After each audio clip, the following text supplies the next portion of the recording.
In this video, I will tell you how to use has and have and had in the sentence. Okay, so আমি তোমাদেরকে এখানে বাংলাতেই বোঝাবো has, have এবং had আমরা কিভাবে সহজে ইংরেজি বাক্যে ব্যবহার করব।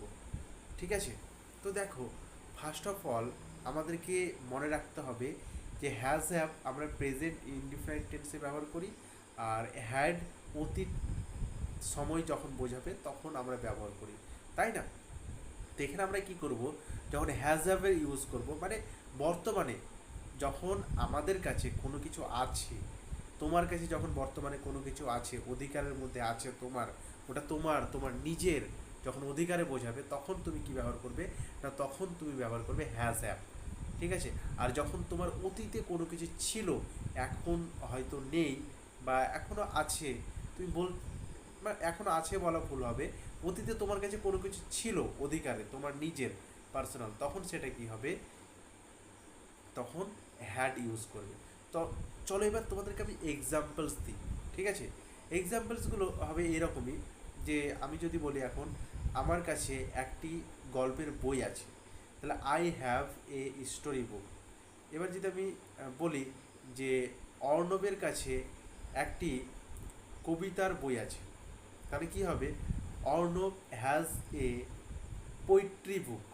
ওকে, এবার যদি বলি যে অতীত মানে অতীত থিঙ্কিংয়ে মানে পাস্ট থিঙ্কিংয়ে যদি বলি যে আমার কাছে একটি ল্যাপটপ ছিল, তাহলে কি বলবো, আই হ্যাড এ ল্যাপটপ। আমি যদি বলি যে পবনের কাছে একটি কম্পিউটার ছিল, তাহলে পবন হ্যাড এ কম্পিউটার। ওকে,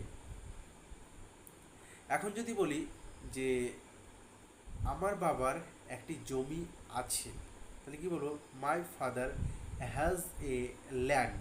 এবার যদি বলি আমার মানে ঠাকুরদার একটি জমি ছিল, তাহলে কি বলবো, my grandfather had a land. Okay, তো এইভাবে আমরা হ্যাজ, হ্যাভ অ্যান্ড হ্যাডকে সেন্টেন্সের মধ্যে ব্যবহার করি এবং ইজিলি আমরা মনে রাখতে পারি। ঠিক আছে, তো আরেকবার বলে দিচ্ছি, প্রেজেন্ট থিঙ্কিং যখন থাকবে মানে বর্তমানে তোমার কাছে যখন কোনো কিছু আছে বোঝাবে তখন তুমি হ্যাজ হ্যাভ ইউজ করবে, আর যখন অতীতকালে তোমার কাছে কোনো কিছু ছিল তখন তুমি হ্যাড ইউজ করবে। চলো আরও একটা এক্সাম্পল দিই, যেমন নবনীতার কাছে একটি পেন আছে, তাহলে নবনীতা হ্যাজ এ পেন।